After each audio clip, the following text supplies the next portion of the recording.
Está bien.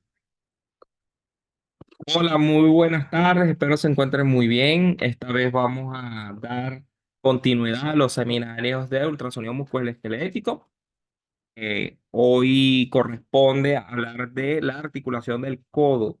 Estos seminarios son avalados por el Ministerio del Poder Popular para la Educación, la Clínica Docente de Radiología a través de su centro de formación y mi persona, Manuel Ceballos, médico radiólogo docente. Entonces vamos a dar inicio a esta clase.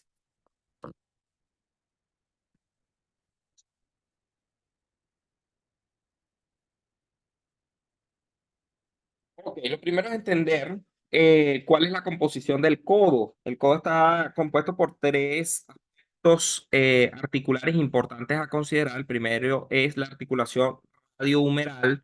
Ok, la misma acá la podemos observar en relación directa con el cóndilo, la fosa radial. La otra es la articulación radiocubital proximal, que, pues, aunque no lo crean, el radio cúbito también se articula nivel proximal y esto forma también parte importante del codo. Y por último, la húmerocubital, que sería esta que observamos acá a este nivel en relación directa con la fosa coronaria. Entonces, fíjense que la articulación del codo no es nada más hablar de la articulación radiohumeral, ya hay otros tipos de articulaciones que la acompañan.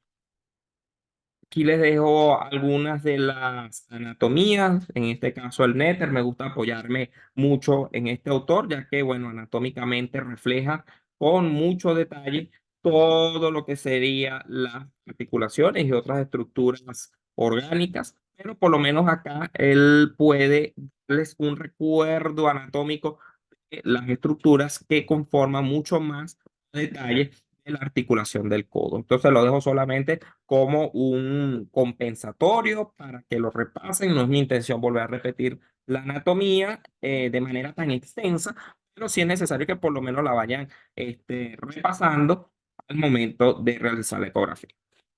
Disculpe. Ok, ahora vamos a hablar un poquito acerca de la primera articulación. Habíamos conversado de que hay una articulación entre el radio y el cúbito a nivel proximal, que es esta imagen que ustedes ven acá, esta estructura que se ve acá.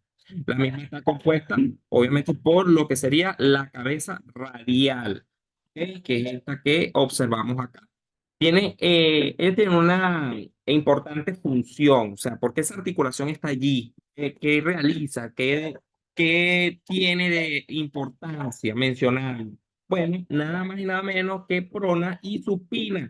Entonces, la pronación y la supinación son las funciones principales del mismo. ¿Por qué? Porque esta articulación permite de manera giratoria dentro de lo que sería la escotadura radial del cúbito. ¿Ok? Entonces, esto que vemos acá con la cabeza del radio, obviamente la proximal, permite moverse y permite estos movimientos.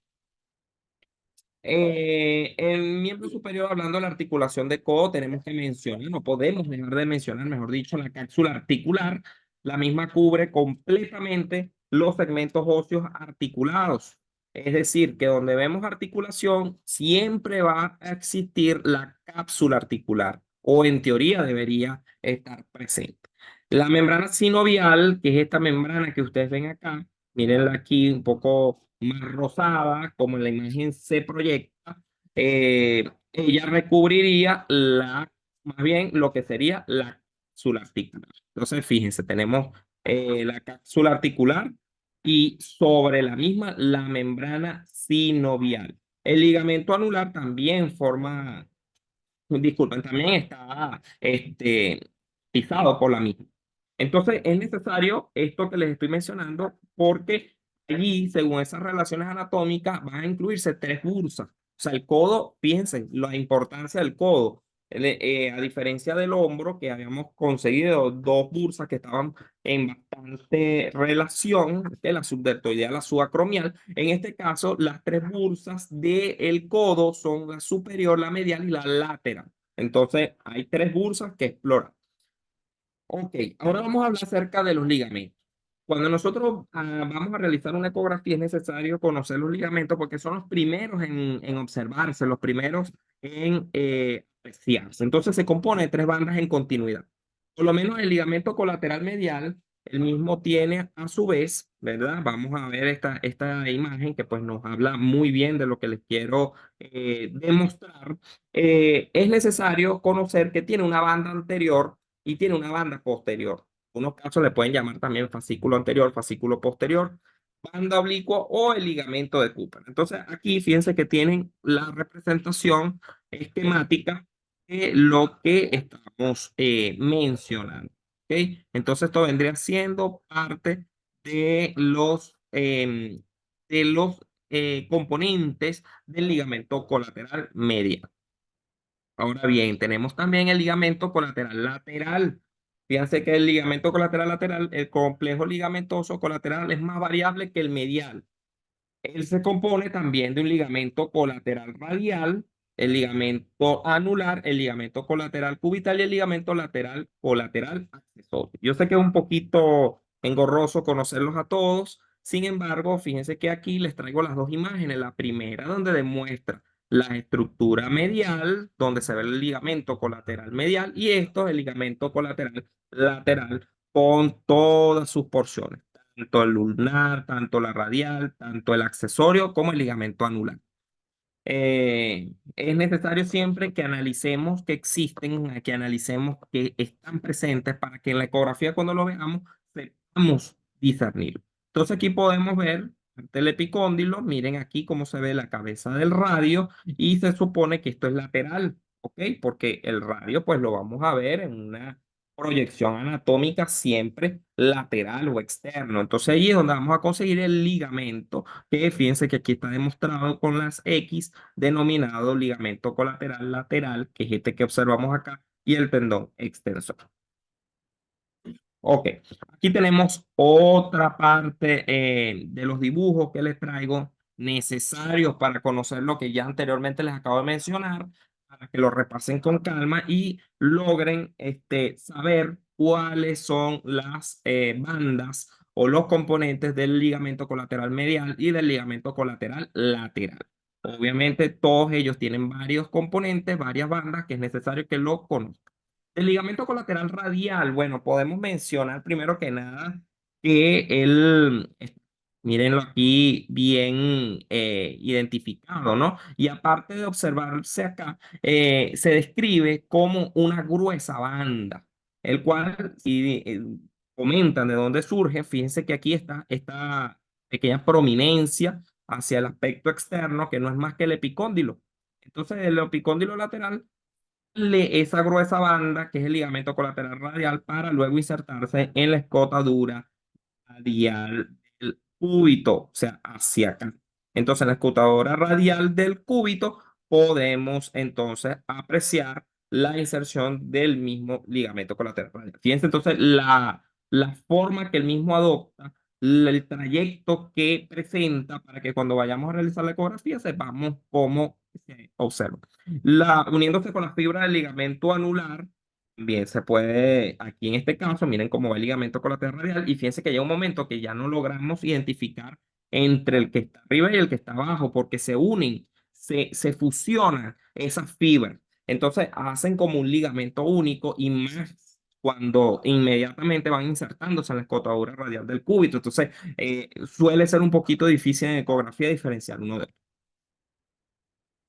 Ok, del ligamento anular es necesario, fíjense que él rodea el radio, por eso se le denomina anular, porque básicamente lo rodea y se mantiene en contacto con el cúbito, porque aparte de rodearlo, sí va básicamente a mantener una relación próxima luego con el cúbito. En su eje corto, el ligamento anular presenta una forma de semiluna y está cubierto igualito por la membrana sinovial. Fíjense que la membrana sinovial está tapizando básicamente todo, no solamente el cartílago o lo que sería la cápsula articular, sino también lo que sería la sinovial.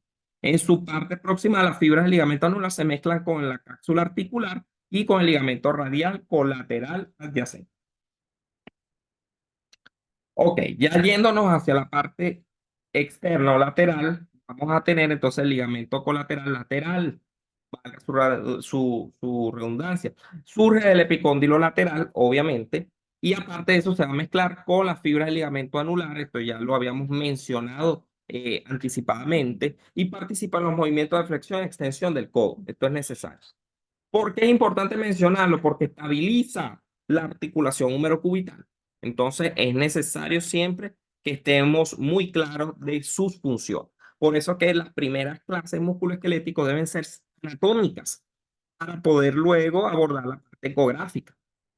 Perdón. Entonces, entre los músculos y tendones de la articulación del codo vamos a tener los músculos y tendones del codo se pueden subdividir de acuerdo con su posición en, no lo digo yo, esto no lo dice un autor porque lo quiera decir, sino porque didácticamente ya está establecido los compartimientos del codo. Entonces es necesario que nosotros cuando vayamos a abordar la parte ecográfica conozcamos que hay un aspecto anterior, que hay un aspecto posterior, que hay uno medial y uno lateral. Eso es siempre anatómico, ¿ok? Entonces el codo anterior, vamos a hablar del codo anterior, incluye principalmente el bíceps braquial. Ojo, vamos a conseguir muchos nombres braquialis, por ejemplo, que no son más que el griego o lo que sería el nombre de origen de estos músculos y el braquial como tal. Entonces, el bíceps braquial está localizado superficial con respecto al braquial.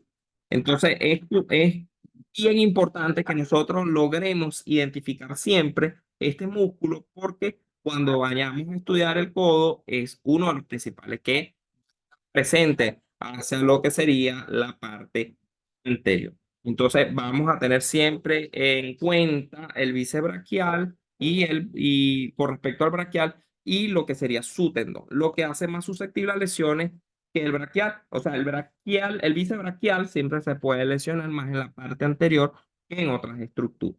Del codo anterior debemos decir también que la porción distal del tendón del bíceps está cubierta por un paratenón. ¿Ok? Entonces nosotros vamos a ver, por ejemplo, aquí en esta representación, miren acá, este es el músculo braquial y miren acá todo esto que observamos acá, que correspondería al tendón, ¿verdad? Entonces el tendón va directamente hacia lo que sería la urna. En este caso, está cubierta por un paratendón, ¿ok? Entonces es importante que normalmente no sea visible en el ultrasonido, a menos que se encuentre extendida con líquido en su interior. Entonces, es importante que siempre tengamos en consideración lo que corresponde a la porción del tendón del bíceps. Ahora bien, del codo medial debemos hablar siempre de los pronadores. No podemos dejar de mencionar los músculos flexores superficiales del carpo, aunque no lo crean, vienen de allí y de la mano. Entonces aquí les traigo dos figuras que demuestran claramente, esto sería el radio, esto sería la parte del el cúbito. Y bueno, fíjense aquí, miren cómo del codo medial, miren cómo sale del epicóndilo medial el húmero, salen los pronadores, sale el palmar largo, sale el flexor carpiano y ulnar, el carpiano y el radial, y forman luego lo que sería la aponeurosis palmar. Entonces, el codo medial es importante en ese aspecto porque nos ayuda a identificar estos tipos de músculos flexores. Aquí tenemos también una representación del brachiorradial, que es otro de los músculos que van directamente hacia lo que corresponde al carpo. Del codo medial también, aparte de lo que ya les acabo de mencionar, vamos a tener cuatro músculos flexores superficiales de la mano. Entre esos superficiales de la mano y el carpo surge el tendón flexor común. Esto es más materia de muñeca y mano, pero de igual manera se debe mencionar porque ahí está su origen. Entonces, siendo de medial a lateral, escuchen bien, de lo más medial a lo más lateral, el flexor del carpo radial, vamos a tener el largo del palmar, vamos a tener flexor de digital superficial y el flexor carpo ulnar. Entonces, esto vendría siendo todas las representaciones que les acabo de mencionar de la parte más medial a la parte más lateral. Entonces, aquí estaría el primero, aquí estaría el segundo, aquí el tercero y aquí estaría el carpio ulnar, que sería el, em, También el carpio ulnar no confundirlo con el carpio radial, ¿ok? Por eso hay que tener mucho en consideración este dibujo. Codo lateral, fíjense que lo volvemos a mencionar porque ahí están los músculos extensores del carpo y de la mano que surgen del epicóndilo lateral. Otra imagen representativa que nos habla del tendón extensor común, del braquio radial, ¿ok? Aquí estaría el braquio radial y aquí estaría el tendón extensor común. Entonces tendríamos también el extensor carpo radial largo, que vendría siendo este, o radial largo del carpo, y los músculos supinadores, que están ubicados en esta región. Todos forman parte del codo lateral. El supinador es el más profundo de todos estos músculos laterales, este que observamos acá. Hasta un 35% del individuo, el origen de la cabeza superficial se une para formar un arco fibroso, el cual es más conocido por la mayoría de los traumatólogos y de los anatomistas como arcada de Froese. Ok, disculpen. Aquí entonces tendríamos el codo posterior. Del codo posterior, pues no vamos a hablar más que del tríceps braquial, obviamente, porque iría, es el músculo más distinguible en la parte posterior y lo que sería el anconus. Entonces aquí tenemos el codo posterior, claro, le pueden llamar anconius, como pueden llamarlo anconio, como ustedes gusten. Lo importante es que siempre identifiquen cuál es realmente la estructura. Entonces, este anconio, ¿qué es? Bueno, realmente es este músculo que vemos acá. Él es muy pequeño, incluso lo consideran accesorio. Usualmente es bilateral y puede causar neuropatía cubital, ¿ok? Al llegar a afectar el túnel cubital porque si disminuye su volumen libre durante la extensión completa del codo, el anconio puede llegar a producir esa irritación o esa alteración a nivel del nervio cubital. Ahora bien, de la misma manera, una unión miotendinosa anómala del tríceps puede también ser prominente sobre el lado posteromedial del túnel cubital. Entonces aquí tendríamos el epicóndilo lateral y fíjense que aquí en relación con el radio estaríamos frente al anconio. Ojo, esto es posterior, esto es codo posterior.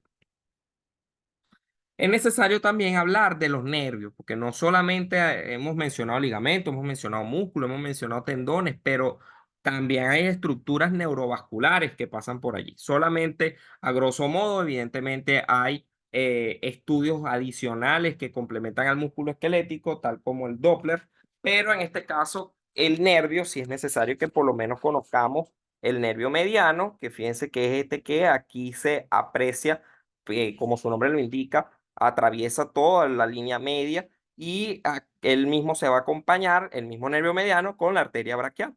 Y aquí vamos a tener el nervio cubital, fíjense que él va hacia lo que sería el quinto dedo del pie. Él viaja a través de un túnel que es osteofibroso hasta llegar a inervar, pues, lo que sería la mitad de la mano, obviamente medial. Y lo que sería el nervio radial es este que vemos acá. Este nervio radial, miren cómo hace esta curva pasando por básicamente todo el trayecto, da una rama motora principal. Ahora bien, el canal cubital transverso siempre lo vamos a ver con relaciones bastante claras, primero con la epitróclea, segundo con el nervio cubital, el olecrano y el músculo tríceps. Estas son las estructuras que conforman el canal cubital en un corte transversal. El nervio, y un dato importante que les doy, siempre se va a ver en forma esponjosa, o sea, nos recuerda una esponja porque tiene varias zonas vacías en su interior focalizadas. Entonces, el mismo permite identificarse de manera muy sencilla. Aquí tenemos también parte de lo que es el tríceps braquial, la arteria braquial y el nervio mediano. Siempre el nervio mediano va acompañado de su arteria braquial, eso no lo pueden olvidar. Eso es un dato importante al momento de nosotros precisar la anatomía ecográfica. El músculo braquial, todo lo que esté tapizando a la cortical, que es esta que vemos acá, es el cartílago y por aquí se asoma el pronador. Ok, le había mencionado que habían bursas. En este caso son tres bursas importantes. La primera es la bursa olecraniana, está más posterior, la bursa bicipitorradial y la bursa interósea medial. Ya las vamos a ir observando. La bursa olecraniana es la bursa subcutánea grande, la más grande a nivel de lo que codo se respecta, y se ubica entre la piel, que es esta piel que vemos acá, se observa siempre como en los planos cutáneos más superficiales, y el proceso olecraniano.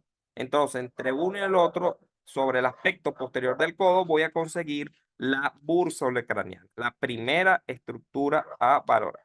Ahora bien, cuando hablamos de la bursa bicipitorradial, a mí no me gusta decirle así, aunque lo he visto muchas veces de manera muy repetitiva en la literatura, me gusta más decirle radial, porque así es más fácil yo recordarlo. De igual manera, se encuentra profunda en el compartimiento anterior del codo. ¿Ok? Aquí, por ejemplo, la podemos ver, esto es derecho, y aquí vemos parte de lo que sería la bursa olecraniana, que es esta que está aquí más posterior, y esta más profunda hacia el aspecto anterior sería la radial, entre el tendón distal del bíceps y la tuberosidad del radio. Y bueno, y aquí tendríamos la bursa radiocubital, que ya próximamente la vamos a valorar. Ok, entonces aquí tenemos algo importante. Cuando se encuentra distendida por líquido, puede rodear el tendón del bíceps, incluso hasta completamente. Eso es cuando la bursa está distendida. La bursa no debería en condiciones normales estar llena de líquido, pero a veces puede pasar. Y si eso pasa, el efecto de masa que va a ocasionar sobre el tendón del bíceps va a comprimir todas las ramas y eso va a producir un fuerte dolor en el paciente, aparte de obviamente la limitación a la movilidad, a la pronación, a la supinación. Ok, muchachos, ahora vamos a hablar acerca de las indicaciones. Cuando hablamos de indicaciones del codo, pues miren todo lo que se nos puede presentar. El derrame articular, las características de una sinovitis, enfermedades inflamatorias, tendinopatías, bursitis, alteraciones ligamentosas, alteraciones neuropáticas, compromiso de entesis en pacientes con dolor e inflamación del codo. Todo eso. Entonces, recuerden que es básicamente ese estrechamiento que hay entre la inserción y el hueso. Eso también puede producir ese tipo de alteración. Entre la ecografía y articulación del codo tenemos que debemos utilizar la sonda. Creo que, bueno, siempre se lo he dicho al primer momento, pero se los tengo que recordar en todas las láminas que la sonda lineal es la que debe utilizarse y preferiblemente las que tengan más alta resolución. A excepción de la inserción del tendón distal del bíceps y las bursas, la mayoría de las estructuras son superficiales. Entonces, puedo utilizar frecuencias de 15 MHz. Durante el examen del túnel cubital, el gel en abundancia puede ayudarnos a mejorar la superficie y el examen en escala de grises se complementa siempre o debe complementarse siempre con técnicas de Doppler para poder observar en los cuadros de hiperemia local. Ok, de la técnica ecográfica, la evaluación debe ser, como ya se lo había dicho, ordenada. Y ya les había dicho que hay una región anterior, una posterior, una medial y una lateral. Entonces, el examen sistemático del codo se inicia con una evaluación del receso sinovial anterior. Eso es lo primero que yo debo conocer. ¿Dónde está ubicado el receso sinovial anterior? Obviamente va a ser la primera región a explorar, que es la anterior. Entonces, fíjense, aquí vamos a colocar el transductor siempre en longitudinal al codo anterior y voy a ver inmediatamente esta imagen. Esta imagen demuestra primero el músculo braquial, que es este que vamos a observar aquí, y lo que sería la tróclea humeral. ¿Ok? Estas son las primeras estructuras que yo debo observar siempre. ¿Ok? No debo nunca pasarlo desapercibido porque si no tengo referencia anatómica no voy a saber cuál es el receso articular anterior. Entonces tenemos aquí lo que sería la tróquea humeral y siempre acompañando la cortical, su cartílago articular. Aparte de eso, vamos a conseguir la almohadilla, que es esta que vemos acá, y todo lo que esté por debajo de esa almohadilla grasa, ella se denomina almohadilla grasa anterior, va a ser el receso coronoideo anterior. ¿Ok? Todo esto que vemos acá. En el rastreo anterior, la sonda se coloca en posiciones transversales, eso fue longitudinal, pero también se debe realizar transversal y se realiza un barrido de aproximadamente 5 centímetros por arriba, ¿ok? Y 5 centímetros por debajo de la articulación. Esto es algo que siempre se debe realizar, un protocolo, ¿ok? No les digo, vamos a llegar hasta la metáfisis o la diáfisis de lo que sería el húmero, pero sí por lo menos hacia las fosas tanto radial como coronoidea. Ok, del cartílago articular es muy importante siempre valorar el receso anterior, ya se los había mencionado. Esta línea hiperecoica que ustedes ven acá, ondulada, cubierta por esta línea hipoecoica, a su vez, va a demostrar lo que es el cartílago articular, así siempre se va a ver. Entonces es necesario siempre que se visualice como esa línea más anecoica y debo medirla. El cartílago no debe ser mayor de 1 milímetro de diámetro. Si consigo que está por encima de lo mismo, hay que ver si no está infiltrada de líquido, hay que ver que no haya alteraciones propias cartilaginosas degenerativas o cartilaginosas autoinmunes, etcétera, etcétera, etcétera. De la técnica ecográfica del tendón distal del bíceps, se los había mencionado en varias oportunidades, el tendón del bíceps se observa de esta manera, aquí lo podemos ver, teniendo siempre valoración al cóndilo humeral, la cabeza del radio, ahí inmediatamente vamos a observar esta imagen, ¿ok? En un plano longitudinal y aquí es donde lo vamos a valorar. Si preguntan, oye, ¿podemos hacer cortes transversales? Aquí el plano transversal no es tan importante como lo es el longitudinal, pero sí es necesario que el paciente en el longitudinal utilice lo que sería la supinación forzada.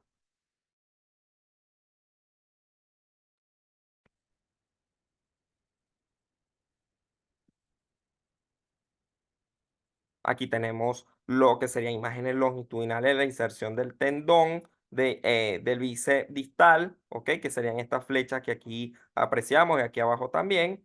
CR significa cabeza radial, ¿ok? Esta que vemos acá. Fíjense que aquí ya aparece el supinador. El supinador está justo por debajo de lo que sería este tendón distal del bíceps y este sería parte del epicóndilo. ¿Ok? Alguna de las imágenes representativas para poder ubicar estos músculos y estos tendones. Aquí tenemos que se mantiene la posición del paciente y se realizan rastreos, como les digo, más importante el plano longitudinal que el transversal. Y aquí aparece siempre la fosa coronoidea, importante, ya la hemos visto anteriormente, pero esta fosa que vemos acá es asiento de muchas patologías y que debe estar ocupada siempre por un cojinete graso y que de allí la vamos a ver siempre homogénea como está acá en relación directa con la troca. En el plano transversal, la epífisis distal del húmero, aquí vemos el cóndilo humeral, aquí vemos parte de la articulación con la cabeza del radio en la articulación radiohumeral y inmediatamente hacia la parte anterior correspondería, todo esto sería el cartílago articular. Entonces es necesario siempre que lo observemos. Aquí tenemos, esto sería para valoración del nervio radial. A veces el problema no es muscular, a veces el problema no es tendinoso, a veces es un nervio. Por eso es que hay que siempre explorarlo. En la región anterolateral se puede seguir el tronco principal del nervio radial en plano transversal. Recuerden que la imagen la voy a ver con saculaciones o con imágenes de menor ecogenicidad en su interior, redondeadas, tal como lo vemos acá. Y esto va a observarse aquí, tapizada por la vaina, ¿ok? Del nervio, va a ser esta hiperecoica y en su interior vamos a tener las dos ramas del nervio radial, tanto la rama sensitiva como la rama motora. Fíjense que aquí estaría el braquioradial, que aquí se asoma, el braquial anterior, la tróclea, la cabeza, pero es importante siempre verlo en planos transversales. Aquí tenemos el nervio interóseo, representado acá con esta imagen poco más amarillenta. Siempre es necesario considerar, miren aquí los supinadores, tanto el superficial como el profundo, el radio, la arcada de Froude siempre un poco más arriba o anterior, y este es el nervio. Todo esto es lo que vemos acá, el trayecto del nervio interóseo. Aquí lo vemos ya sin la representación amarilla, pero ya para que logren identificarlo, aquí se ve con las flechas o flechas blancas, mejor dicho, en todo su trayecto. De la región lateral, pues debemos mencionar siempre el tendón extensor tenemos que siempre indicar al paciente que haga una semi-extensión. No es que sea completa, porque a veces el dolor limita, ¿no? Pero siempre que haga la semi-extensión para poder valorar esta imagen que acá vemos. Aquí vamos a ver el epicóndilo y aquí vamos a ver el radio. Inmediatamente allí vamos a estar observando el tendón extensor.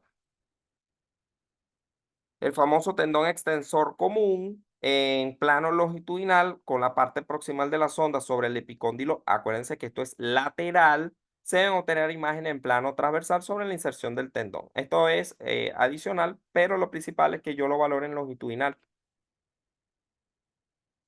El ligamento colateral cubital lo habíamos mencionado muy sutilmente, pero también puede verse si tenemos como referencia anatómica la epitróclea y el cúbito, inmediatamente aquí representado con esta flecha anaranjada podemos observar lo que es parte del fascículo del ligamento colateral cubital. ¿Ok? Podemos decir el ligamento colateral cubital, pero es el mismo ligamento colateral medial. Ojo con eso, solo que siempre va a variar de nombre, como por ejemplo el ligamento colateral lateral, que pues el ligamento colateral radial. ¿Ok? Aquí tenemos el receso sinovial lateral, y en este, pues, la articulación es importante apreciarla acá. Esto que vemos acá corresponde al receso sinovial lateral. Es el asterisco amarillo. Esa es la representación más importante de esta estructura que se logra observar en el compartimiento lateral del codo. Ahora bien, referencia anatómica, el epicóndilo lateral. Obviamente, cuando hablo de epicóndilo, me estoy refiriendo al húmero, ¿ok? Y lo que sería la cabeza radial por acá. Entonces, epicóndilo lateral, cabeza radial. Vamos entonces a observar claramente que está el receso sinovial lateral. Aquí podemos observar siempre a través de un rastreo dinámico, pedirle al paciente que haga ligeras pronación, ligeras supinaciones pasivas del antebrazo para poder entonces observar la cabeza radial, poder, que es esta que se ve acá representada, y en algunos casos, no es algo siempre, pero sí, a veces puede por la ecografía detectarse una fractura que por rayos X no la vemos. Entonces, a veces la ecografía tiene un importante, digamos, juega un papel importante que no sustituye a la rayos X, ojo con eso, pero de que puede apreciarse cuando la rayos X no se ve. Eso aplica también para las fracturas costales. Disculpe. Ok, ahora cuando hablamos del ligamento anular, que no es que lo haya dejado en el olvido, pero también forma parte del estudio ecográfico, yo lo debo valorar en movimientos igual de supinación y pronación. En el cuello radial, el ligamento anular es visible únicamente si se encuentra distendido por líquido, era lo que les había mencionado, porque casi siempre estos ligamentos pues deben estar muy afectados para poderlos observar. Cuando hablamos de la región medial, vamos a hablar principalmente del tendón flexor común y del ligamento colateral medial o el ligamento colateral radial, como lo quieran mencionar. Ahora bien, del tendón flexor común, ¿ok? Que es el primer compartimiento o primer estructura a valorar del compartimiento medial del codo, siempre debe ser en el plano longitudinal con la sonda colocada sobre el epicóndilo medial. Fíjense esto, en la epitróclea. O sea, desde allí es que lo vamos a valorar y es más corto y más grueso que el tendón extensor común, ¿ok? Entonces, ojo, esto es la región medial, el tendón flexor común. Ahora bien, como estamos hablando del codo medial, en un plano longitudinal, esto vendría siendo entonces el epicóndilo medial, ¿ok? Por lógica, y esto vendría siendo el ligamento colateral medial o el ligamento lateral interno, también lo pueden mencionar así, ¿ok? Pero esto es lo más importante. Y por encima del ligamento colateral interno o ligamento colateral radial, vamos a tener el tendón extensor perdón, tendón flexor común, que serían las flechas amarillas. Ok, se encuentra más profundo el tendón flexor común, ya lo hemos mencionado, el ligamento colateral medial, que es este que vemos acá en el asterisco, pero más profundo, y que el mismo pues se logra observar pues bastante bien en la ecografía. En este caso siempre debo colocarlo, recuerden, en el epicóndilo medial, la epitropia, ahí donde voy a observar el tendón flexor común. Este es el más corto y el más grueso que el tendón extensor común. Ya eso se los había mencionado. Ahora bien, cuando hablo de la región posterior, pues mucho lo que hay que valorar. Si bien es cierto, hay que pedirle al paciente que por lo menos haga una flexión de 90 grados con la palma de la mano descansando sobre la mesa de exploración. Eso es una forma bastante táctica de poder apreciar muy bien la región posterior. Y aquí inmediatamente está la imagen que vamos a ver del músculo de tríceps, obviamente, la tróclea, la fosa olecraniana y el cóndilo. Cuando yo veo estas imágenes en transversal, voy a ver mejor el músculo tríceps. Ahora, si el mismo transductor en transversal lo voy rotando en longitudinal, debería entonces comenzar a ver el olecrano, la tróclea, la fosa olecraniana, que es esta que vemos acá, y el músculo tríceps. Acuérdense que el tríceps con el tendón del tríceps va a ser principalmente lo que yo voy a valorar en el abordaje posterior, porque son los que más volumen ocupan dentro de esa estructura. Ahora bien, el músculo tríceps y su tendón, claro que sí. La dirección proximal al olecrano se evalúan con los rastreos siempre en planos longitudinales y transversales. Esto casi siempre son lesiones muy comunes en aquellos gimnastas o eh, el codo del tenista o aquellos que pues realizan muchos esfuerzos en los gimnasios pueden, sobre todo el fisicoculturismo, suele lesionar estos músculos como lo es el tríceps y su tendón. Se debe examinar siempre cuidadosamente la porción distal del tendón del tríceps para descartar entesitis. Ahora bien, en planos longitudinales y transversales siempre se debe valorar también la fosa olecraniana y el receso olecraniano posterior. No son estructuras que se deben pasar desapercibidas, siempre se deben valorar. El líquido intraarticular eh, es una de las manifestaciones más fáciles del líquido, es que se va hacia el receso. Entonces, cuando yo me voy al receso y estudio el mismo, me voy a dar cuenta que siempre va a estar, en caso obviamente de presencia de líquido intraarticular, va a estar comprometido. Por eso es siempre importante valorar. Ok, el túnel cubital. ¿Qué pasa con el túnel cubital? El codo debe colocarse en rotación interna forzada con el olecrano de frente al examinador. Fíjense que es un poquito rudo, ¿no? Tratar de que el paciente se posicione de esa manera, pero es necesario para que yo pueda observar el túnel cubital. Junto con el túnel cubital voy a ver también el nervio cubital que siempre se va a ver como una estructura folicular, ovoide, hipoecoica, adyacente al epicóndilo medial. ¿Ok? Entonces, la imagen longitudinal va a mostrar la estructura facética fascicular característica, pero principalmente el nervio cubital se debe observar así. Eh, Saber si el nervio está patológico o no, casi siempre es por área. Hay que medir el área de los nervios para poder saber si están enfermos o no. El nervio siempre debe ser hipoecoico con respecto a los tejidos, circundante y perecoico con respecto a la musculatura del antebrazo. Esos son para los que les guste jugar más con la ecogenicidad. Se coloca la sonda en posición transversal sobre el epicóndilo. En ese caso, pedirle al paciente que flexione el codo lentamente. Entonces, la sonda va en posición transversal, lo coloca en el epicóndilo. Acuérdense que en este caso el epicóndilo debería ser el medial. Y esto lo que nos va a mencionar principalmente es que el nervio cubital debe permanecer dentro de ese canal durante el movimiento. Entonces miren acá cómo lo podemos ver mejor. Aquí vamos a tener el olecrano. Aquí vamos a tener el tendón flexor común. Aquí lo que sería la punta de la flecha sería el epicóndilo medial. Y aquí esta imagen folicular fasciculada que con varias estructuras hipoecoicas en su interior redondeada, bien circunscrita, corresponde al nervio cúbito. Bueno, hemos culminado nuestra clase de ultrasonido de codo, esperando pues haya sido de mucho provecho, muchachos. Recuerden que es necesario mantener siempre una anatomía ecográfica y una anatomía topográfica pues bien vigente para que puedan valorarlo luego ecográfica y poder detectarlo, identificarlo para luego iniciar en la patología. Esa es la manera correcta de estudiar el ultrasonido músculo esquelético. Bueno, esperando les haya servido la clase de la noche de hoy. estamos pendientes y bueno, muchas gracias para ti.